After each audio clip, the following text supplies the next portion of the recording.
I change your bum life. You fight me, it's a celebration. I would beat you. When you sign to fight me, it's a celebration. You ring back home, you ring your wife. Baby, we done it. We're rich, baby. Conor McGregor made us rich. Break out the red panties. Are you ready? That goes in the files. Are you ready? Let's get it all! Yo, welcome back to the MMA Short Show. As always, your boy, Steven Moustaris.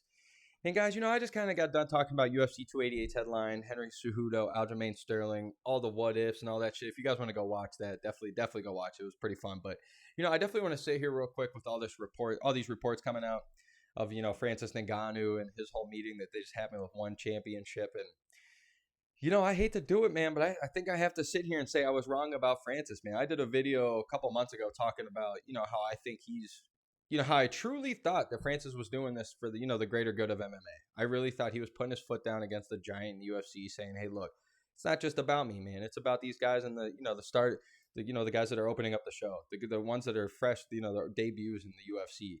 And these guys are getting paid $3,000 to show. These guys are getting paid $5,000 to show. Not even getting paid their winning bonus. Like, they literally training 6-7 months of the year for one big fight. And guess what? You go in there and you can make $5,000 and you could lose and only make $5,000 for that, all them months away from your family. You still got to pay your 20% out to your coaches, your managers, all these things. Like, I truly thought Francis was here for the greater good. And I'm wrong. I'm proven wrong here. I really think from what we're seeing, I'm not in there with the, as they're negotiating and all these things with all these different people. But, it's sad to see, like the PFL come out and say, man, yeah, Francis is asking way too much. And then it's tough to hear that from Bare Knuckle. It's tough to hear that from ONE. It's starting to become a thing, man. And I really thought he was trying to just stand up and do this for like I said, do this for the greater good. Get guys, some, health insurance at least for sure. To get, just to get everything going, like just to get better placements on cards, just to make sure if your guy pulls out that you don't lose your guaranteed money, to start making sure that we get guaranteed money, to start doing all these things that we've been talking about for years and years, and how the UFC needs more pay, and how we've been talking, they've been, the amount of money that they pay out compared to what they bring in is so, like, it's literally, I think they pay out like what, 5% to the fighters or 7% to the fighters, when people like the NBA and the NFL and stuff, and granted these guys are way bigger and they have fighter union or player unions and shit, but like these guys get 50-50 cuts right down the middle. They're, all the stuff that, all the annual income and everything that these guys are bringing in the, all the net growth and the net profit and all these things these guys are making in the NBA and stuff, it's going straight back to the players into the league. It's like, we want that for the UFC, so. And then now he's like, no, he's asking for $700 million, or not really, but he's asking for money that's not even heard of at these certain, brands. And it seems like he's not even fighting for the fighters anymore. And it's like, man, what the fuck? You know what I'm saying? Like, I really thought we were going to sit here. I thought he was going to lead the charge. We hear Luke Rockhold talk. As much as I don't like Luke Rockhold, and I don't want to say I don't like him, I can just kind of, like, when I watch his interviews, he seems like an airhead. Seems real arrogant. Like, I don't know how to explain it, but like, even when he's out here saying like, oh, this thing will never happen, this fighter union will never happen, these guys aren't going to get paid the way they should, because guess what, all these guys are, they're egotistical. Like, and no offense to all these fighters, but everybody is. I would be the same way. Like, you want to make sure that you can get your money. You see the Conor McGregors out there, you see the Izzy's Adesanyas, you see the Jorge Masvidal's. Like, you want to be those guys, and guess what, to be those guys, you're gonna have to be pretty fucking selfish. But it's like, truly what the sport needs, and what Luke's saying and what Francis is saying, what I've been saying, what everybody's been saying, is like, guys need to come together, put the ego to a side, and go, hey, look, like, I know you and I are fighting on fight night, but let's come together here and let's start really working. Let's put our foot down. What happens if 85% of the, the roster comes together and puts their foot down and go, no, let's get this money. We're putting on a strike. Maybe things would change then. But no, one big guy just leaving, guess what? It's only going to hurt that one big guy. We see it all the time. And I guess I'm naive. I'm stupid for thinking that Francis was going to be the one to do it. But, it's just kind of like a sad moment right now, for me at least, just because it's like, I really, really was sitting here backing him up. I had all these people commenting on that video talking shit about Francis. Oh, he's selfish. He wants this. He just made the biggest mistake of his life. And, it's looking like it is, but at the same time, it's tough to say the biggest mistake of his life, because guess what? The dude's actually pretty, like, what, 37, 38 now, I'm pretty sure, which isn't that big of a deal for heavyweight fighters, and especially since he only started his career like, what, 10 years ago, 8 years ago.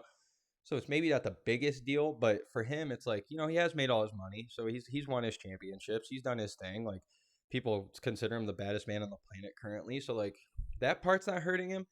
But it is his look starting to hurt him now. And, as much as I want to root for him, I really hope he does get one of these, Tyson Fury, Anthony Joshua, Deontay Wilder fight. I hope he gets one of those fights. And even though I think he might lose, at least like it'll make up for it. Maybe get him that $80 million payday, $50 million payday, $100 million payday, depending, that big Conor McGregor payday. And he deserves it. But it is just a sad day for MMA currently, where it's, we're sitting here thinking these guys are coming together. The number one guy's finally putting his foot down, and oh my God, we're here. Let's get on the bandwagon. And then now it's like, no, he's just kind of being a selfish asshole, and he's coming into these 3-4 hour long meetings that these guys are saying and ONE Championship and bare knuckle and all these things and demanding all this money. And don't get me wrong, this all could just be, in the NBA, when this happens, and the NFL and all these things happen, we call this being blackballed. The owners come together and they go, no, we're just going to make up all these lies. It happened to Colin Kaepernick. It's happened to all these guys. We see it all the time and go on forever. This isn't the sport I'm talking about. So it could be one of those moments. It could be all these owners coming together saying, hey, if we want to be successful, we're still going to have to kind of make this a little dirty and, make sure we're making all the money. Because guess what? If we're paying it all out to the fighters, we're going to go bankrupt, So especially with I don't know about ONE, but bare knuckle and stuff, especially up until this weekend when Conor gave him the greatest promo of all time. It's they had a struggle. They were really making sure hey, we'll pay these guys a little bit, but we still got to make sure we're making our money too. So it's just a sad day, man. Just a sad day. I don't know what you guys are feeling about it. I don't know if you guys are rooting for Francis. I truly was. I still am. I'm not going to be a hater. I still want him to get this money and stuff. And I kind of still am holding on to the hope that, maybe that these reports and stuff are kind of just being, fabricated and lied about a little bit, saying, oh, he's coming in here like a cocky asshole. And hopefully it is, like a Dana or all these lawyers and stuff coming together and be like, hey, let's put our foot together. Let's put our minds together. Let's come together as a team and let's really blackball this man Francis. So I'm not sure if that's the case. I really hope it's not. But at the same time, we can't rule that out just because, I don't know, me personally and you guys personally, I don't, unless you guys were there in the, in the weight room, or not in the weight room, but in the negotiation process and negotiating room, yeah, we can't say that. But just sad, man. Just sad. I really hope Francis gets that money, but it's just not looking good. And it kind of looks like one of our favorite fighters may have just shit on himself a little bit, because it seems like the UFC doesn't want anything to do with him whatsoever. So I don't know if that door's open. Well, no offense, but what's there at Bellator? What's there at PFL? I know PFL might be actually have one of the better, especially because of the whole year, their $1 million tournaments. Actually might have the best chance at him to actually fight somebody at heavyweight, but even ONE Championship, I know there's some really good guys over there, but name wise, who do we got over there, So, but yeah, I just figured I'd come on here and just kind of say, man, I'm wrong. I think I am wrong. I have to swallow the pill a little bit here. I was Team Francis, but I don't know if Francis is Team MMA. I think Francis is Team Francis, which I don't blame him, but it would have been cool. So it's always your boy Steven Moustaris. Let's go, baby.